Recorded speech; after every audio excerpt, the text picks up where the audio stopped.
എന്തായാലും കേരള സമൂഹം ആകെ ചർച്ച ചെയ്യപ്പെട്ട കേരള സമൂഹത്തിൻ്റെ മനസാക്ഷിയെ തന്നെ അധികം വേദനിപ്പിച്ചൊരു സംഭവമാണ് ഷാരോൺ വധക്കേസ് എന്ന് പറയുന്നത്. ഈ സംഭവവുമായി ബന്ധപ്പെട്ട് ഇന്ന് അന്തിമവാദം പൂർത്തിയാക്കി കോടതി ഇന്ന് വിധി പറയാനിരിക്കുകയാണ്.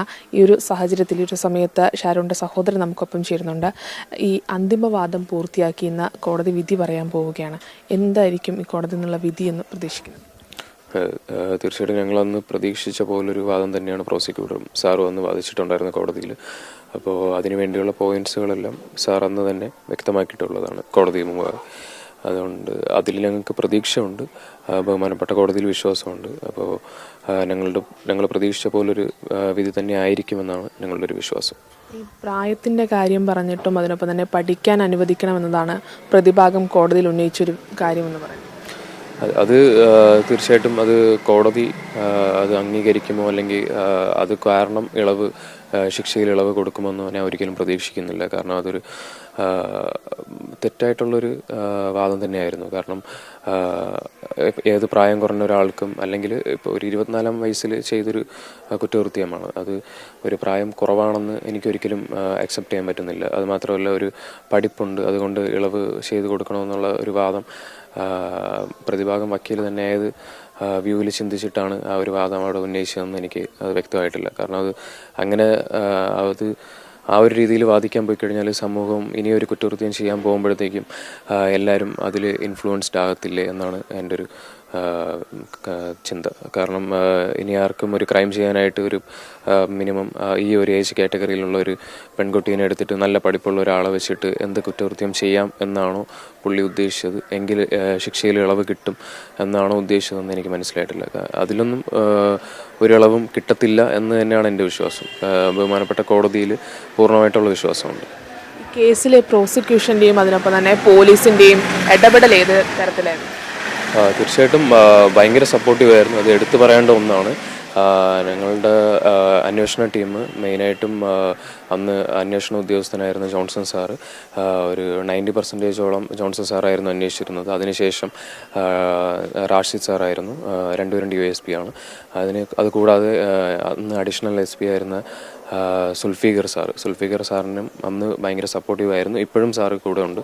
കൂടാതെ അന്ന് ശില്പ മാഡം ഇവരൊക്കെ ഭയങ്കര സപ്പോർട്ടീവ് ആയിരുന്നു. പിന്നെ അന്വേഷണ ടീമായിട്ടുള്ള കുറച്ച് പേരുണ്ട്. എനിക്ക് നന്ദി പറയാനായിട്ടാണെങ്കിൽ പിന്നെയും കുറച്ച് പേരുണ്ട്. ഷാജഹാൻ സാറും പിന്നെ നമ്മളുടെ Albin sir, Satheesh sir, Shini madam, അങ്ങനെ കുറേ പേര് ഉണ്ടായിരുന്നു. അപ്പോൾ ഇവരൊക്കെ ഭയങ്കര സപ്പോർട്ടീവ് ആയിരുന്നു. കൂടാതെ പാറശാല സ്റ്റേഷനിലുള്ള CI സജി സാർ. പിന്നെ എടുത്തു പറയേണ്ട ഒന്നാണ് ഗവൺമെൻറ് ഭാഗത്തു നിന്നുള്ള സപ്പോർട്ട്. ആ ഒരു ആദ്യത്തെ സ്റ്റേജിൽ തന്നെ ഉണ്ടായിരുന്ന കുറേ പ്രോബ്ലംസ് ഉണ്ടായിരുന്നു. അതെല്ലാം ഗവൺമെൻറ് ഭാഗത്തു നിന്ന് നല്ല സപ്പോർട്ട് കിട്ടിയിട്ടുണ്ടായിരുന്നു.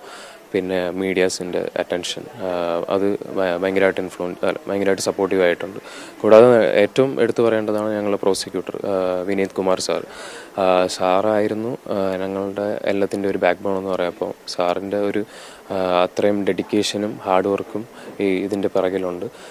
പിന്നെ എല്ലാ തെളിവുകളും നമ്മളുടെ അന്വേഷണ ടീം കോടതിയിൽ ഹാജരാക്കിയിട്ടുണ്ട്. അപ്പോൾ അതിൻ്റെ എല്ലാ അടിസ്ഥാനത്തിലാണ് ഈ ഒരു വിധി ഞങ്ങൾ പ്രതീക്ഷിച്ച പോലൊരു വിധി വന്നിട്ടുണ്ടായിരുന്നത്. ഈ ഷാരോണിൻ്റെ അവസാന മൊഴി, മരണമൊഴി എന്ന് പറയുന്നതിൽ നിന്നാണ് ഇത്തരത്തിലുള്ളൊരു കാര്യത്തിലേക്ക് എത്തിയിട്ടുണ്ടായിരുന്നത് അല്ലേ? അതെ, മരണമൊഴി മജിസ്ട്രേറ്റിൻ്റെ അടുത്ത് പറഞ്ഞ മൊഴിയിൽ ഷാരോൺ അവിടെ പോയി ഗ്രീഷ്മ കഷായം കുടിച്ചു എന്നുവരെ പറഞ്ഞിട്ടുണ്ടായിരുന്നു. പക്ഷെ വിഷം കൊടുത്തിട്ടുണ്ടോ എന്നുള്ളൊരു കാര്യത്തിൽ അവൻ ഇല്ല എന്നാണ് പറഞ്ഞിട്ടുണ്ടായിരുന്നത്. അപ്പോൾ അപ്പോഴും അവന് പ്രതീക്ഷയില്ലായിരുന്നു അവനിങ്ങനെ അല്ലെങ്കിൽ മരണം സംഭവിക്കുമെന്നോ അങ്ങനെയുള്ളൊരു രീതിയിൽ. അപ്പോൾ അവസാനം അവന് മനസ്സിലായ ഒരു ടൈമിലാണ്, അതായത് 22nd പപ്പയെടുത്ത് എല്ലാ കാര്യങ്ങളും അന്ന് നടന്ന എല്ലാ കാര്യങ്ങളും പറഞ്ഞത്. അതിനുശേഷം പപ്പയാണ് എൻ്റെ അടുത്ത് പറഞ്ഞു. പിന്നെ അതിനുശേഷം ഞാൻ അന്ന് ഗ്രീഷ്മനെ ഫോൺ ചെയ്തിട്ട് കാര്യങ്ങളെല്ലാം മനസ്സിലാക്കി കോൾ റെക്കോർഡൊക്കെ ചെയ്തിട്ടുണ്ടായിരുന്നു. ഇന്ന് കോടതിയിലേക്ക് എപ്പോഴാണ് പോകുന്നത്? ഒരു 10 മണിയോടുകൂടി എല്ലാവരും പോകുന്നുണ്ട്. ഈ അമ്മേനെ കഴിഞ്ഞ ദിവസം കോടതി തെളിവുകളുടെ അഭാവത്തിൽ വെറുതെ വിടുന്ന ഒരു സാഹചര്യം ഉണ്ടായിരുന്നു. അതിനെതിരെ മേൽക്കോടതിയിൽ പോകുന്നുണ്ട്. ഇല്ലില്ല, അങ്ങനെയുള്ള തീരുമാനങ്ങളൊന്നും എടുത്തില്ല. കാരണം തുടക്കത്തിൽ തന്നെ അറിയായിരുന്നു അവർക്ക് എത്രത്തോളം എല്ലാ വിചാരണ ടൈമിൽ എല്ലാ ദിവസവും ഞാനും അവിടെ ഉണ്ടായിരുന്നതാണ്. അപ്പോൾ തെളിവുകളുടെ അടിസ്ഥാനത്തിലാണ് കോടതി വിധി വന്നിട്ടുണ്ടായിരുന്നത്. അവർക്ക് വേണ്ടിയുള്ള ശക്തമായിട്ടുള്ള തെളിവുകൾ കിട്ടിയിട്ടില്ലായിരുന്നു. അതിൻ്റെ അടിസ്ഥാനത്തിലാണ് ഈ ഒരു വിധി വന്നിട്ടുള്ളത്. അപ്പോൾ ഗ്രീഷ്മയും കുറ്റക്കാരായ ഗ്രീഷ്മയും അമ്മാവനും എതിരെയുള്ള വകുപ്പുകൾ വന്നിട്ടുള്ളതാണ്. തെളിവുകളുടെ അടിസ്ഥാനത്തിൽ വിധി വന്നിട്ടുള്ളതാണ്. അപ്പോൾ അതിൽ ഞങ്ങൾ തൃപ്തരാണ് ആക്ച്വലി. പരമാവധി ശിക്ഷ തന്നെയാണ് കോടതി. തീർച്ചയായിട്ടും പരമാവധി ശിക്ഷ കിട്ടുമെന്ന് തന്നെയാണ് ഞങ്ങളുടെ വിശ്വാസം. എന്തായാലും അത് തന്നെയാണ് ഇന്ന് വിധി വരുന്ന സമയത്ത്, ഈ ഷാരോൺ വധക്കേസിൽ വിധി വരുന്ന സമയത്ത് പരമാവധി ശിക്ഷ ലഭിക്കുമെന്നത് തന്നെയാണ് ഷാരോണിൻ്റെ കുടുംബം പ്രതീക്ഷിക്കുന്നത്. പാറശാലയിൽ നിന്ന് ക്യാമറാമാൻ സജു കാഞ്ഞിരംകുളത്തിനൊപ്പം സുലേഖ ശിവകുമാർ, കൈരളി ന്യൂസ്.